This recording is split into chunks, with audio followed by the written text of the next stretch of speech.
Price lot. எல்லாருக்கும் சோத்திரம். இந்த Jesus I to call YouTube வழியாக பார்க்குற என் சகோதர சகோதரிகளுக்காக கர்த்தரை சோத்திருக்கிறேன். பிரியமானவர்களே, இந்த ஜீசஸ் ஐ டு கால் யூடியூப்காக ஜெபம் பண்ணுங்கள். எங்கள் ஊழியங்களுக்காக ஜெபம் பண்ணுங்கள். இதை பார்க்குற அநேக புறஜாதி மக்கள் அறிந்து கொள்ளணும். இப்படி ஒரு வேதத்தில் வார்த்தைகள் இருக்குதான்னு சொல்லி அவங்க கண்கள் பார்க்கணும், அவங்க செவிகள் கேட்கணும். அநேக பேர்மான திருமணம். பிரியமானவர்களே, அதற்காக ஜெபித்து கொள்ளுங்கள். கண்டிப்பாக உங்கள் வாழ்க்கை குடும்பத்தையும் ஆசீர்வதிப்பாராக. இந்நாளிலே யோவான் 7ஆம் அதிகாரத்தில் தான் வாசிக்கிறோம். இன்றைக்கி எதை குறித்து பார்க்க போகிறோம் என்று பார்த்தோமானால், ஜீவ தண்ணீர் உள்ள நதி ஓடுமா. யாருக்கு அப்படின்னு பார்த்தா, அவர் விசுவாசிக்கிறவர்களுக்கு அவங்க உள்ளத்தில் என்ன பண்ணுமா, ஜீவ தண்ணீர் உள்ள நதிகள் ஓடுமா. பிரியமானவர்களே, அதை குறித்து தான் இந்நாளிலே பார்க்க போகிறோமே. வேத வாக்கியம் சொல்லுகிறபடி என்னிடத்தில் விசுவாசமாக இருக்கிறவன் எவனோ, வேத வாக்கியம் சொல்லுகிறபடி என்னிடத்தில் அவரிடத்தில் விசுவாசமாக இருக்கிறவன் எவனோ அவன் உள்ளத்திலிருந்து ஜீவ தண்ணீர் உள்ள நதிகள் ஓடும் என்றார். இந்த வார்த்தை எங்கேருந்து சொல்கிறாருன்னு பார்த்தா, பண்டிகையின் கடைசி நாளாகிய பிரதான நாள் பெரிய நாளிலே இயேசு நின்று சத்தமிட்டு, ஒருவன் தாகமாக இருந்தால் என்னிடத்தில் வந்து பானம் பண்ண கடவான் என்றார். என்ன தாகம்? எதுக்கு அவ்வளோ சத்தம் அவர் போட்டார் அப்படின்ட்டு பார்த்தா, ஒருவன் தாகமாக இருந்தால் என்னிடத்தில் வந்து பானம் பண்ண கடவான் என்று சொல்லுகிறார். பிரியமானவர்களே, என்ன தாகம், என்ன ஜீவ ஊற்று, ஜீவ தண்ணீர் உள்ள நதி அப்படின்னு பார்த்தீங்கன்னா, எதிலெல்லாம் தாகம், அதாவது வறண்ட நிலைமையில் எல்லாம் வாழ்க்கை எதை ஒன்றாலும் நீங்கள் வைத்துக்கொள்ளுங்களேன். சரீரத்தில், மனதளவில், ஒரு வாழ்க்கையில், இல்லை எப்படி வேலையில், ஏதோ ஒரு காரியத்தில் தாகமாக இருக்கிற காரியம், அதில் சத்துவமே இல்லாத ஒரு காரியத்தில் இருக்கிறீர்களா, என்னிடத்தில் வந்து பானம் பண்ண கடவான். அப்போது வேத வாக்கியம் சொல்லுகிறபடி என்னிடத்தில் விசுவாசமாக, அவரிடத்தில் விசுவாசமாக இருக்கிற நம்புகிறவன் எவனோ அவன் உள்ளத்திலிருந்து ஜீவ தண்ணீர் உள்ள நதி ஓடும் என்றார். இந்த தாகமாக இருக்கிறவன் வரும்பொழுது அவன் அவர் தாகத்துக்கு என்ன பண்ணுறாரு, ஜீவ தண்ணீர் உள்ள நதிகள் ஓடும்படியாக அவர் செய்வாராம். இதோ தண்ணி குடிச்சிட்டு கொப்பளிச்சுட்டு அது வந்து எப்படி சொல்கிறது, என் தாகம் தீர்ந்துச்சு நான் கீழே துப்புறேன் அப்படிலாம் இல்லை.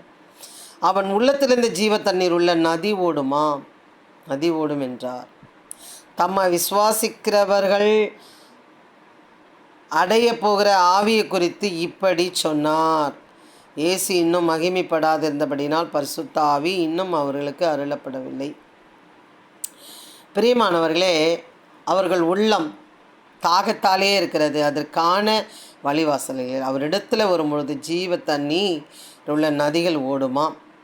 சார், அது நிரந்தரமாக இருக்க வேண்டும் என்றால் அவரை நம்பி அடைய போகிற ஆவியை குறித்து இப்படி அவர் சொன்னாராம். இயேசு இன்னும் மகிமைப்படாதபடினால் பரிசுத்த ஆவி இன்னும் அருளப்படவில்லை. இந்த பரிசுத்த ஆவியானவர் நமக்குள்ளே வரும் பொழுது அந்த ஜீவ தண்ணீர் உள்ள நதிகள் ஓடுமா. பிரியமானவர்களே, இந்த பரிசுத்த ஆவியை பெற்றவர்கள் எப்படி இருக்க மாட்டாங்கன்னு சொன்னீங்கன்னா பார்த்தீங்கன்னா, எப்போ பார்த்தாலும் புலம்ப மாட்டாங்க, எப்போ பார்த்தாலும் குறை சொல்லிக்கிட்டே இருக்க மாட்டாங்க, எப்போ பார்த்தாலும் கலகம் பண்ண மாட்டாங்க, எப்போ பார்த்தாலும் பிரித்து விட மாட்டாங்க. அவர்கள் எப்படி இருப்பார்கள்னா சேர்த்து வைக்கிறவர்களாக இருப்பார்கள். பாருங்கள், ஏசாமி கூட மரணத்தில் 2 ராஜா பிரிந்திருக்கிறார்கள், பேச மாட்டாங்களாம். ஆனால் அவர் மரணத்திலே அவர்கள்லாம் இணைந்தார்களாம். அவங்க 2 பேர் ஃப்ரெண்ட்ஸ் ஆனாங்களாம். அவர் நிமித்தம் கொலைகாரன் என்ன பண்ணா, விடுதலையானான். அவர் நிமித்தம் ஒரு குற்றவாளி பரதீசுக்கு போனான். பிரியமானவர்கள், இப்படி பரிசுத்த ஆவியானவர் அவருக்குள்ளே இருக்கும் பொழுது, அவர் ஞானஸ்தானம் எடுக்கும் பொழுது பரிசுத்த ஆவியை பெற்றுக்கொள்கிறார். பிரியமானவர்களே, புறாவை போல லூக்கால வாசிக்கும் பொழுது பார்க்கலாம், பரிசுத்த ஆவியான புறாவை போல அவர் மேல் இறங்கினார் என்று பார்க்கலாம்.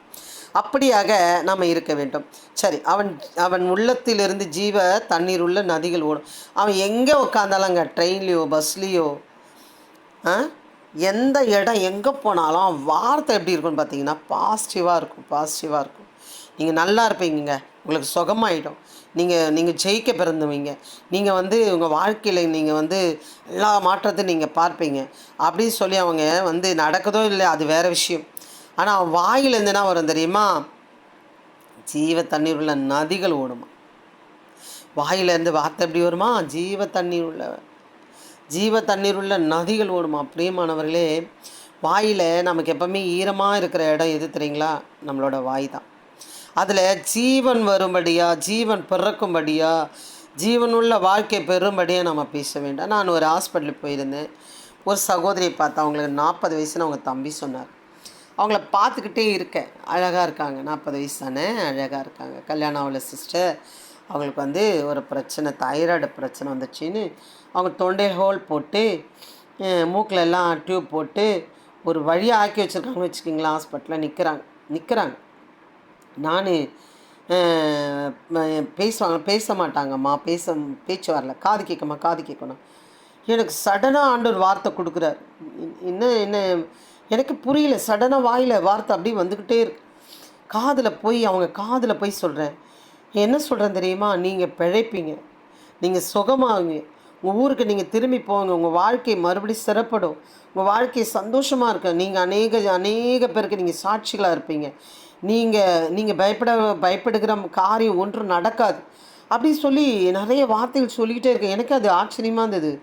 ஏன்னா அவங்கள பார்க்கும்போது அப்படி இருக்குது. ஆனால் என் வாயில் வர வார்த்தைகள் எப்படி இருக்குன்னா, ஒரு பயங்கரமான அந்த வார்த்தைகள் ஜீவனை கொடுக்குற வார்த்தையாக இருந்தது. பிரியமானவர்களே, நான் நிச்சயமாக சொல்கிறேன், இந்த பைபிளை சுமக்கிறவ உண்மையிலே அவங்க உயிர்த்து அவங்க நல்ல அவங்க வாழ்க்கை நல்லா இருக்கும்னு நான் விசுவாசிக்கிறேன். பிரியமானவர்களே, ஏன்னா எனக்கே தெரியல அந்த வார்த்தையை நான் அவர்கள் இடத்துல நான் தீர்க்க தரிசனமாக சொல்கிறேன். தானாக வருது அந்த வார்த்தையெல்லாம், குவாலிட்டியாக வருது. பிரியமானவர்களே, அப்போ பாருங்கள், பரிசுத்த ஆவி நமக்குள்ளே வரும்பொழுது, நம்ம கண் பார்க்கும் பொழுது நம்ம மனதளவில் யோசிப்போம், இன்னும் ஏதோ நானா ஆவியானவர் அருமையாக நம்ம கைட் பண்ணுகிறவராக இருக்கிறார். பிரியமானவர்களே, பரிசுத்த ஆவியானவர் இருந்ததுனால இயேசுக்குள்ளே அநேக நல்ல விஷயங்களை அவர் செய்துட்டு போனார் சாகும் வரைக்கும். அதே போல தான் நமக்குள்ளேயும் இந்த அவன் உள்ளத்திலே ஜீவ தண்ணீர் உள்ள நதிகள் ஓடும். பரிசுத்த ஆவியானவர் நமக்குள்ளே இருக்கிறார். பிரியமானவர்கள், நம்ம உள்ளத்தில் இருந்து வார்த்தைகள், ஜீவனுள்ள வார்த்தைகளை சொல்ல வேண்டும். பிரியமானவர்களுக்கு பிள்ளைகள், நீங்கள் ஒருவேளை முணுமுணுத்து எப்போ பார்த்தாலும் நெகட்டிவாக பேசுகிறவங்களா இருக்கிறீங்களா? இந்த வார்த்தை உங்களோட இடைப்படுவதாக, இந்த வார்த்தையின்படி உங்கள் வாழ்க்கை மாறுவதாக, இந்த வார்த்தையின்படி உங்கள் வாயிலிருந்து வருகிற வார்த்தைகள் ஜீவனுள்ள வார்த்தைகளாக இருக்கும்படியாக அடையாள் செபிக்கிறேன். பிரியமானவர்களே, மிக கவனம். வார்த்தைக்கு வல்லமே உண்டு. நீ வாழ்வாய் சொன்னால் அந்த மனசு சந்தோஷமாக இருக்கும். நீ இருக்க மாட்டே அப்படின்னா அந்த மனசு துக்கப்படும். அப்போ பாருங்கள், வார்த்தைக்கு எவ்வளோ வல்லமை இருக்குன்னு சொல்லி. நீங்கள் எதை பேசினாலும் ஜீவனுள்ள வார்த்தையை பேசுங்கள். அதிலே அநேக பேருக்கு நீங்கள் நதியாக இருப்பீங்க, அவர்களுக்கு நீங்கள் ஜீவனாக இருப்பீர்கள். பிரியமானவர்களே, உங்களோட இருதயத்திலே, சிந்தையிலே எப்போதும் ஜீவனுள்ள வார்த்தைகள் இருக்கட்டும், ஜீவனுள்ள வார்த்தை பேசட்டும். அமீன். God bless you. கர்த்தர் உங்களை ஆசீர்வதிப்பாராக. அமீன். அல்லேலூயா.